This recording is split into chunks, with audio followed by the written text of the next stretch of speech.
Shalom Bapak Ibu yang kasih Tuhan, selamat siang. Kita berjumpa kembali dalam siraman rohani.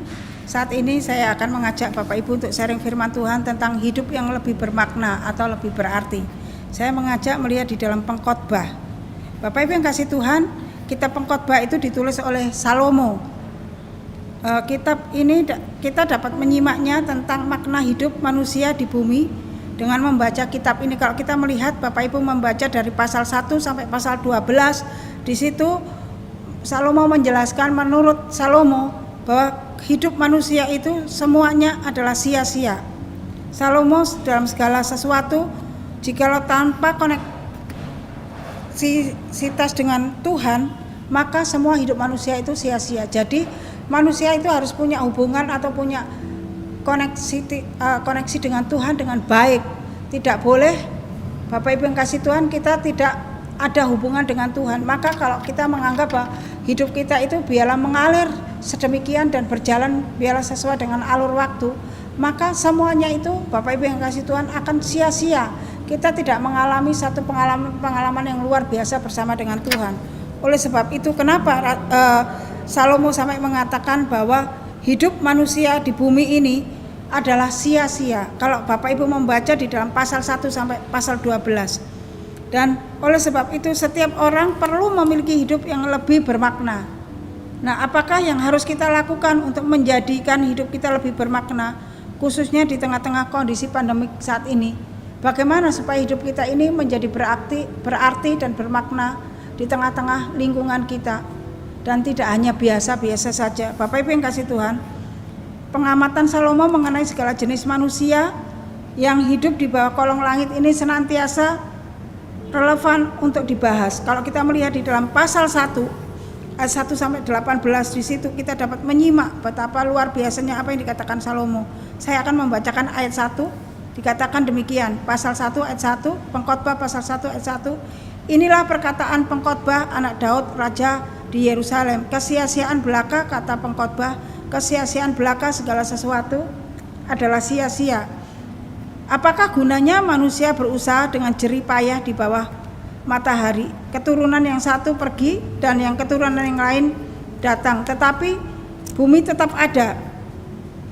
Matahari terbit, matahari terbenam, lalu terburu-buru menuju tempat ia terbit kembali. Angin bertiup ke selatan, lalu berputar ke utara, terus menerus ia berputar dan dalam putarannya angin itu kembali. Semua sungai mengalir ke laut, tetapi laut tidak juga menjadi penuh. Kemana sungai mengalir, ke situ sungai mengalir selalu. Nah, Bapak Ibu yang kasih Tuhan, dari ayat 1 sampai 7 ini kita dapat melihat bagaimana semuanya seperti berputar terus sesuai alurnya. Dan semuanya itu kalau kita lalui dengan tidak ada hubungan yang karib dengan Tuhan, tidak ada koneksi dengan Tuhan, maka Bapak Ibu yang kasih Tuhan, semuanya itu akan menjadi sia-sia. Hidup kita ini tidak ada artinya, tidak ada maknanya. Oleh sebab itu Bapak Ibu yang kasih Tuhan, di sini kalau kita melihat bagaimana Salomo mencari hikmat yang luar biasa yang datangnya daripada Tuhan. Untuk apa? Supaya dia dapat melewati hidupnya itu mempunyai satu arti atau makna dalam hidupnya sepanjang dia masih hidup dalam dunia ini. Oleh sebab itu dia mengatakan hikmat manusia hanya menyusahkan hati. Kalau di dalam ayat 17, aku telah membulatkan hatiku untuk memahami hikmat dan pengetahuan, kebodohan dan kebebalan. Tetapi aku menyadari bahwa hal ini pun adalah usaha menjaring angin. Karena di dalam banyak hikmat ada banyak susah hati, dan siapa memperbanyak pengetahuan memperbanyak kesedihan. Jadi menurut Salomo, Bapak Ibu yang kasih Tuhan, pencarian hikmat manusia itu hanya menyusahkan hati dan juga dikatakan memperbanyak kesedihan. Terus bagaimana kita supaya mempunyai hikmat dan membuat hidup kita berarti? Salomo juga tetap mengatakan bahwa hikmat manusia itu seperti menjaring angin. Betapa sia-sianya Bapak Ibu yang kasih Tuhan kalau Salomo saja, orang yang begitu luar biasa, orang yang penuh hikmat, orang yang mempunyai hal yang begitu luar biasa, mengatakan bahwa hikmat manusia itu adalah seperti menjaring angin dan menyusahkan hati dan banyak membawa kesedihan, dan tidak semua perkara selalu bisa diatasi oleh manusia. Oleh sebab itu Bapak Ibu yang kasih Tuhan, semakin orang berhikmat dan berilmu, semakin banyak orang mengalami satu kesedihan. Nah, kesenangan di duniawi ini adalah kesia-siaan menurut Salomo dan tidak mendatangkan kebaikan dan ketentraman bagi jiwa manusia. Oleh sebab itu, untuk kita dapat memiliki satu hikmat yang luar biasa yang dapat menenteramkan hati, yang dapat menenangkan jiwa kita, hanya hikmat yang datangnya daripada Tuhan. Oleh sebab itu, Bapak Ibu yang kasih Tuhan, di sini Salomo mengingatkan kepada saya dan Bapak Ibu sekalian, hikmat manusia semuanya itu sia-sia dan bahkan seperti menjaring angin dan juga banyak mendatangkan kesedihan, dan juga Bapak Ibu yang kasih Tuhan, semuanya itu membawa satu kesusahan hati. Oleh sebab itu, mari kita kembali kepada kebenaran firman Tuhan yang menuntun kita, yang dapat membawa kita diberikan hikmat sesuai dengan kebenaran firman Tuhan, sesuai dengan alurnya Tuhan, sehingga semua itu membawa hidup kita menjadi berarti dan bermakna. Yang kedua, Bapak Ibu yang kasih Tuhan, penemuan makna hikmat, penemuan makna hidup itu ada di dalam pasal 3 ayat 5, di mana istilah providensia menyatakan rahasia pemeliharaan Allah. Salomo melihat bahwa Allah menghendaki agar segala sesuatu di dunia ini berjalan sesuai dengan ketetapannya. Ia mengagumi kemahakuasaan Allah. Nah, Bapak Ibu yang kasih Tuhan, di sini Salomo melihat bahwa Allah menghendaki agar segala sesuatu di dunia ini berjalan sesuai dengan ketetapan Allah, bukan ketetapan manusia. Dan Salomo melihat semuanya itu dan dia mengagumi betapa Allah itu luar biasa dahsyat. Oleh sebab itu, Bapak Ibu yang kasih Tuhan, dunia tempat terjadinya banyak ketidakadilan dan pertentangan-pertentangan keserakahan ada di dalam dunia ini, dan juga di dunia ini tidak ada kebenaran kecuali di dalam Tuhan. Oleh sebab itu, Bapak Ibu yang kasih Tuhan, kalau kita mencari hikmat hanya mencari di dalam Tuhan, itu yang dapat membawa kita kepada hidup yang bermakna, kepada hidup yang berarti, sehingga apapun yang kita lakukan, apapun yang kita kerjakan, dan semua yang kita lakukan itu berdasarkan hikmat yang daripada Allah, yang dapat mendatangkan kebaikan bagi kita dan bagi banyak orang.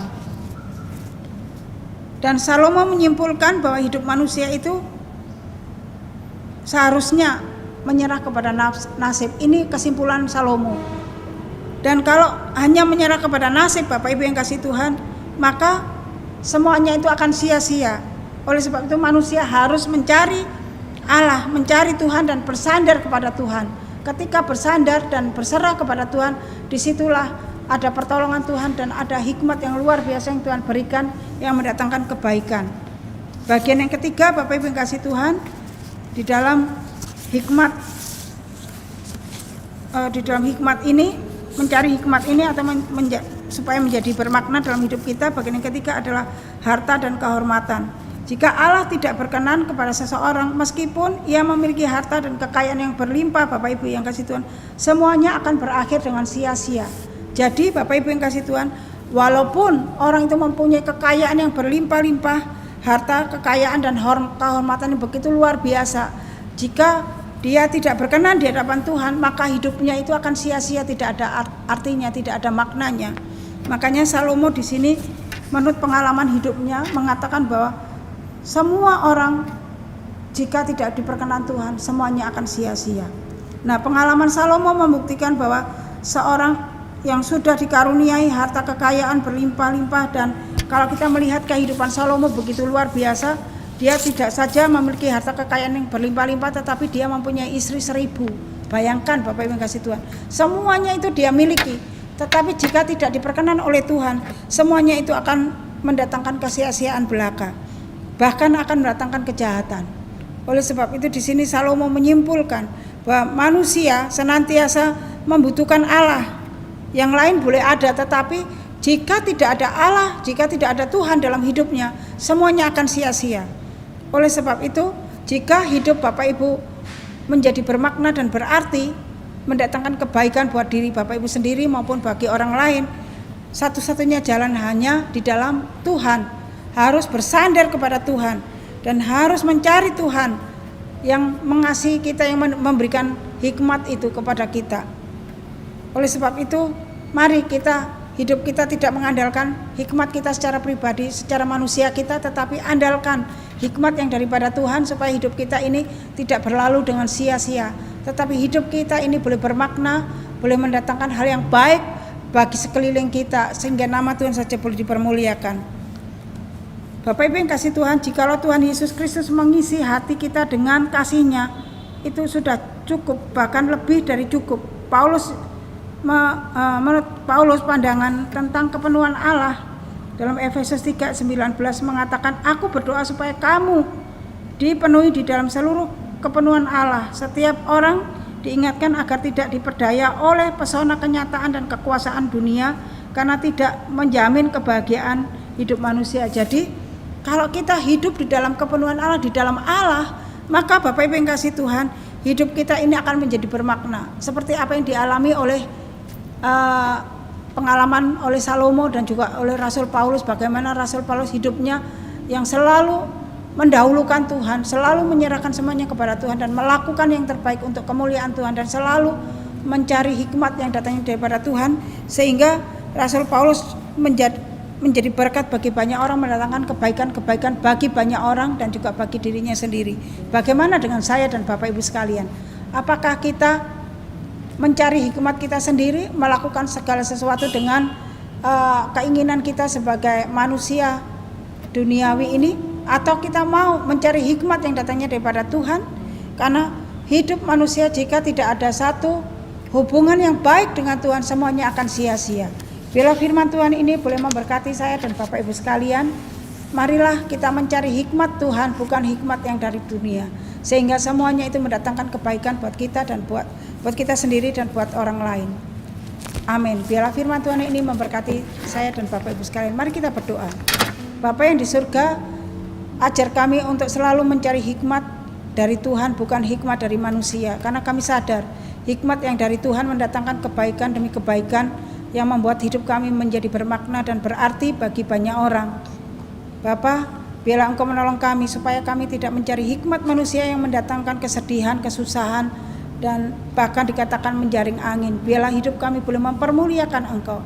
Terima kasih Tuhan, Kau materaikan kebenaran firman-Mu sehingga boleh menjadi kekuatan buat kami. Terpujilah Engkau Bapa, dalam nama Yesus kami bersyukur dan berdoa. Amin. Tuhan memberkati.